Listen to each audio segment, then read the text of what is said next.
Academia de Xadrez Dama H3. Seja muito bem-vindo a mais um vídeo do nosso canal. Vamos acompanhar juntos uma partida clássica, fenomenal de xadrez de William Steinitz, que defendeu seu título de campeão mundial pela quarta vez consecutiva, tirando uma revanche aí contra Mikhail Chigorin, o russo. Estamos no ano de 1892. Vamos analisar juntos aqui a partida número 4 do match. Repara que o match de 1892 foi dureza aí para o William Steinitz vencer, 10-8, 23 partidas jogadas. Então foi um grande confronto. E William Steinitz jogando de brancas, partida número 4 contra Chigorin de pretas, começou com o peão do rei. E4 começou o Steinitz, E5, cavalo F3, cavalo C6, bispo B5, escolhe jogar a abertura Ruy Lopes. William Steinitz, cavalo F6, a defesa Berlim aqui, contra-atacando o peão central, a berlinesa. D3 para segurar esse peão. D6 vem na mesma ideia aí as pretas. E C3, uma jogada típica aqui da Ruy Lopes e da italiana também, que prepara o avanço aqui D4, prepara uma volta para esse bispo se for necessário. G6 com o bispo limitado por aqui, Chigorin quer fazer o fianchetto. Cavalo de BD2, bispo G7 e cavalo F1, uma manobra fina aqui na Ruy Lopes de William Steinitz, querendo colocar o cavalo aqui em E3 ou até mesmo em G3. Roque curto, bispo A4, já começa a manobrar o seu bispo aí para trazer o bispo para uma diagonal melhor aí para mirar o rei do Chigorin. Cavalo D7, manobrando o cavalo de olho na casa de C5. Cavalo E3, o cavalo chega numa posição legal, podendo ocupar o centro aí onde ele vai ficar muito bem. Cavalo C5, as pretas chegam com um tempo aí sobre o bispo das brancas. O bispo, portanto, volta para C2. E cavalo E6. Contraponto aqui, eu acho que o Chigorin nessa hora quis fazer um contraponto a esse cavalo de E3 das brancas. Na hora certa pode ocupar a casa de F4, dar um apoio aí para D4. H4 já parte para a ignorância que o William Steinitz querendo abrir a coluna H, avançando o peão aí da coluna H. Cavalo E7 manobrando o cavalo. Repara que o Chigorin está com o cavalo bem limitado nessa posição, então ele quer melhorar a posição do cavalo. O cavalo aqui em E7 já pode ser importante para fazer a ruptura D5 ou até mesmo a ruptura F5 aí na hora certa. Segue a ignorância aqui do plano de William Steinitz, avançando o peão de H5. Tomar esse peão é péssimo para abrir o rei. Então, ataque pelas alas, contra-ataque no centro, princípio do xadrez. É o que o Chigorin faz, então ele faz D5 aí avançando o peão central. Aqui ocorre a tomada H por G6. E o primeiro momento crítico aqui na minha opinião. As pretas têm três maneiras de retomar esse peão. O computador fala que a melhor maneira de tomar esse peão nessa posição é tomando de H, abrindo a coluna H aí, tem que ser corajoso. Ia ficar perigoso aqui, mas o computador fala que a melhor resposta seria H por G. Dá para tomar também de cavalo, mas eu acho que Chigorin não tomou de cavalo porque ele não queria perder o peão central, né? Cavalo por D5 aqui cairia o peão central. Então ele resolveu tomar com o peão de F, abrindo aí o potencial da sua torre, mantendo a coluna H fechada, mantendo o peão central. Ocorre a tomada desse peão central pelo William Steinitz, fazendo E por D5 e aqui uma sequência de trocas. Cavalo por D5, cavalo por D5, dama por D5, centralizando a dama. Então trocaram aí um peão e os cavalos. Partida sair com o bispo B3, colocando o bispo aí com um tempo sobre a dama das pretas, numa diagonal bem interessante, mirando o rei. Dama C6, a dama volta para C6 e dama E2, desenvolvendo a dama com a ideia de depois passar o bispo, fazer o roque grande na posição, aproveitando que a torre já está ativa aqui E a coluna H tá aberta, né? Bispo D7, segue o desenvolvimento aqui o Shigorin. Bispo E3 vem na mesma ideia as brancas. E rei H8. As pretas fazem um lance profilático, tirando o rei aí da mira do bispo. Descravando esse cavalo. Roque grande. E torre E8, trazendo as torres aí pro jogo. Shigorin. Partida tá com uma leve vantagem aqui para as brancas, mas parece que não tem nada muito direto. Só que nesse momento, William Steins faz esse lance. Dama F1. Que lance espetacular, né? Que não dá para entender um plano surreal aqui de William Steins. E as pretas, quando colocaram a torre aqui em E8, colocaram a torre na mesma coluna da dama. Todo mundo sabe que isso é perigoso. Seria bom tirar a dama aí da coluna E, da torre do adversário. E eu faria, por exemplo, dama D2, ameaçando jogar bispo H6 para trocar o bispo. Depois a dama já ficar aqui em H6, ameaçando mate. Era o que eu pensaria nesse momento. Dama C2 eu acho perigoso, porque depois eu quero fazer o lance rei B1 e poderia estar sujeito aqui a uma cravada. Nessa posição, na minha humilde opinião aqui, eu faria dama D2, mas eu não sou campeão mundial de xadrez, nem perto disso. William Steins faz dama F1, um lance assim surpreendente, surreal, em que conforme for passando a partida aqui vocês vão entender muito bem essa jogada. A partida segue com A5. As pretas já querem fazer A4 aqui, dar um catuque nesse bispo. Novamente aquele princípio do xadrez bem interessante. Ataque pelos cantos, contra-ataque no centro. Ocorre a ruptura central aí com E por D4. Aqui tem cavalo, bispo, torre para retomar. William Steins resolve tomar de cavalo. E nesse momento o cavalo chega fortão aqui no centro, né? Ganhando um tempo também na dama. Tem que chumbar esse cavalo. Nesse momento o Shigorin resolve tomar de bispo. Ele faz bispo por D4. Não é uma jogada muito natural, né? Trocar o bispo que defende o rei aqui, o bispo do fianqueto. Mas olha o que o Shigorin percebeu.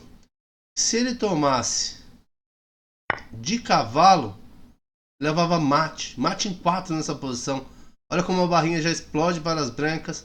Nessa posição tem mate em 4 com torre por H7 cruel. O bispo está cortando, não dá nem para fugir, tem que aceitar essa torre. Rei toma e olha a ideia fenomenal de William Steins ao jogar dama F1. Ele quer trazer a dama para H1. E aqui já seria mate imparável. Aqui só tem 2 jogadas. Cobrir de bispo, dama toma, seria mate. Ou cobrir com outro bispo, dama H3,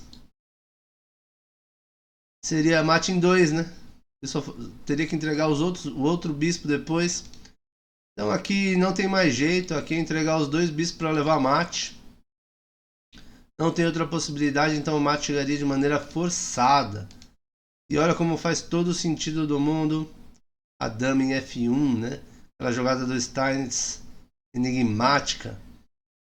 Bom, Shigorin viu esse mate, eu imagino, então ele tomou de bispo. Ele fez bispo por D4.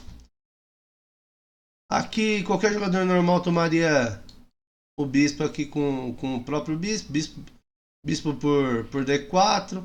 Esse lance viria com um cheque, né? Mas aqui cavalo pode tomar. Torre retoma. E seguiria essa partida em equilíbrio. Ó. A partida está totalmente equilibrada. Muito jogo teria pela frente aqui. Essa não era a ideia de William Steins. William Steins, após a tomada de bispo aí do Shigorin, resolve tomar de torre, sacrificando a qualidade com torre por D4. Um lance muito forte nessa posição. Até porque o Shigorin toma a torre, fazendo o cavalo por D4. Aceita aí o sacrifício de qualidade. Só que nessa posição a barrinha explode para o William Steins. Mate em 7. Eu te desafio a parar nessa posição e achar o mate em 7 de William Steins, que não perdoou. Ele achou o mate em 7 no tabuleiro. Incrível mate em 7 que o William Steins mandou nessa posição. E o lance não é tomar de bispo. Não é bispo toma cavalo com cheque. Porque aqui mesmo o rei estando todo preso, né? Pelo par de bispos aí das brancas. Ainda teria um, vamos dizer assim, um esperneio, né? Devolve a qualidade para seguir jogando.